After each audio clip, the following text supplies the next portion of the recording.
I'm sitting in a cafe in Prague right now, drinking coffee that costs less than the bottled water back home, and I just listened to the most unhinged voicemail I've ever received. But let me back up because this whole situation is insane. I'm 38, been doing pretty well for myself.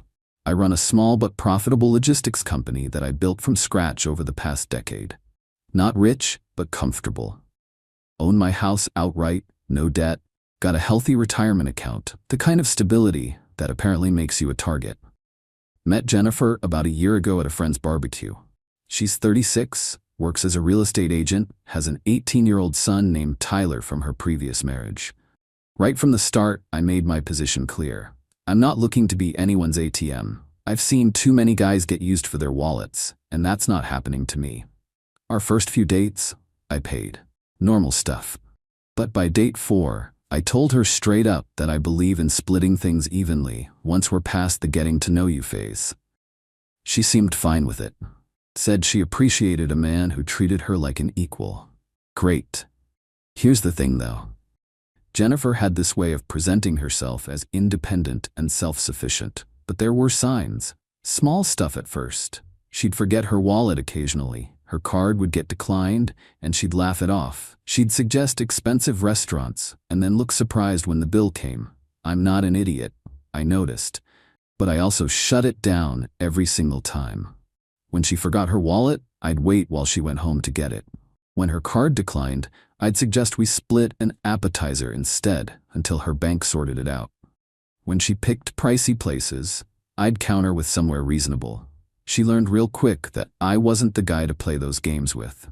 About 3 months in, she mentioned Tyler's college plans in passing. Said he'd gotten accepted to a state university for the fall semester. Good for him. His dad, Jennifer's ex-husband Derek, was supposed to handle college costs as part of their divorce agreement. That's what she told me anyway. I made it clear from that first conversation that Tyler's education was between her, Tyler, and Derek. Not my concern. She nodded, said of course completely understood. We kept dating. Things were actually pretty good when she wasn't trying to angle for money. She was fun, attractive, we had good chemistry. I met Tyler a handful of times. Decent kid, bit entitled, but what teenager isn't? I was polite but kept my distance. Not my son, not my responsibility to parent or fund. Around month 5, Jennifer started hinting about moving in together. I shut that down. Way too soon, and frankly I liked my space. She didn't push it, which I respected. Then month 6 rolled around and something shifted. She started having car trouble, needed repairs. I recommended a good mechanic. She asked if I could cover it and she'd pay me back. I said no. She got upset, said she thought we were building something serious. I reminded her that serious doesn't mean I'm her emergency fund. She paid for her own repairs. 2 weeks later, her water heater broke. Asked if I could help with the replacement cost. Again, no. Gave her the number for a financing company. She called me selfish. I told her she was welcome to see it that way. The thing is, I wasn't being cheap. I just wasn't going to set a precedent where her financial emergencies became my problem. I've watched good men get bled dry by women who saw them as solutions instead of partners. Every time I held firm, Jennifer would be upset for a day or two, then come back around. I figured she was learning where the boundaries were. Month 7, things were actually stable. No money requests, no hints, nothing. We were just dating like normal people. I started thinking maybe she'd actually accepted how things were going to be. That's when she brought up marriage. We were having dinner at her place. Tyler was out with friends. She asked me where I saw this relationship going. I told her the truth. I liked what we had, but I wasn't in a rush to change anything. She said she was falling in love with me, wanted to know if I felt the same. I did, actually. Somewhere along the way, despite all the money games, I'd developed real feelings for her. So I told her yes, I could see a future with her, maybe marriage down the road. She got emotional, happy tears, the whole thing. It felt genuine. That night, she brought up Tyler's college again, said Derek was refusing to pay, something about losing his job and not being able to afford it anymore. Said she was panicking because the fall semester was coming up and Tyler would lose his spot if the tuition wasn't paid soon. I listened, expressed sympathy, and asked what her plan was. She said she was looking into parent loans, but her credit wasn't great because of some issues during the divorce. Asked if I had any advice. I suggested Tyler defer for a semester, work, save money, and start in the spring when they'd figured out the finances, or community college for 2 years, then transfer. Plenty of options. Jennifer got quiet, said she'd think about it. I thought that was the end of it. 2 days later, I came home from work to find her sitting in my driveway. She had a key I'd given her for emergencies. I asked what she was doing there. She said we needed to talk. We went inside. She sat me down and said she'd been doing a lot of thinking. Said that if we were serious about a future together, we needed to act like a team. Said Tyler's education was important and it affected our future as a family. Then she said Derek completely backed out. Confirmed he wasn't paying a dime. I saw where this was headed. I asked her directly what she wanted from me. She said the tuition for Tyler's first year was $40,000. Said if I truly loved her and saw a future with us, I would help with this. Not pay for all of it, she was quick to say. Just help. Maybe cover this year. She'd figure out the rest. I sat there for a minute. Then I asked her if she was making our relationship contingent on me paying for her son's college. She backtracked immediately. No, of course not. She just thought since we were talking about marriage, this was something we'd handle together. I told her no.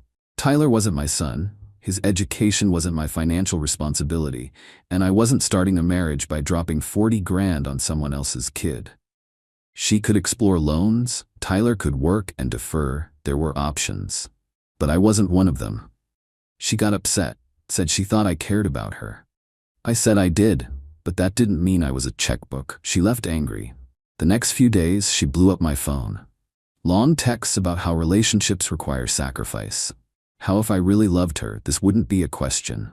How Tyler was part of the package and refusing to help him was refusing to accept her. I didn't engage much, just kept saying my position hadn't changed. Then she switched tactics.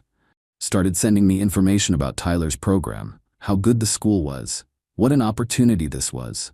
Sent me screenshots of Derek's texts where he confirmed he wasn't paying. Tried to make me feel guilty. I felt bad for the kid, honestly. Not his fault his parents couldn't get their finances together. But that still didn't make it my problem.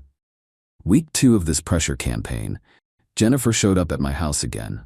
This time, she was different. Calmer. Said she'd been unfair. She understood my position, she just loved her son and was desperate. Said she wasn't going to ask me for money anymore. Then she said she'd been thinking about my comment about marriage. Said maybe we should just do it. Get engaged, start planning a wedding. Said if we were going to be a family anyway, why wait? I was suspicious, but also, honestly, caught off guard. I had been thinking about proposing eventually, maybe around the 1-year mark. But she was sitting there looking at me with these hopeful eyes, talking about building a life together. I made a mistake. I let my guard down. I didn't propose right then, but over the next week, I started actually considering it. Looked at rings, thought about how I'd do it. Jennifer was back to being sweet, affectionate, no mention of money. It felt like we'd gotten past the rough patch. 3 weeks later, I took her to this nice restaurant overlooking the water. Had the ring in my pocket. I was nervous as hell. Halfway through dinner, I did it. Got down on one knee, the whole traditional thing. Asked her to marry me. She said yes. Cried. Kissed me. Everyone in the restaurant clapped. It was a whole moment. We got back to her place that night, and she immediately started talking about wedding plans. Wanted to do it soon, maybe in 4 months. Said she'd always wanted a spring wedding. I was good with that. We'd been dating almost 10 months at that point. Wedding would put us past a year together. Seemed reasonable. Then she said, almost casually, that she was so relieved we were getting married, because now Tyler's college situation could finally get sorted out. I asked her what she meant.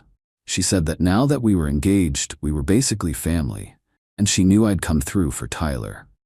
Said the payment deadline for fall semester was in about 6 weeks, and she'd been so stressed, but now everything would work out. I just stared at her.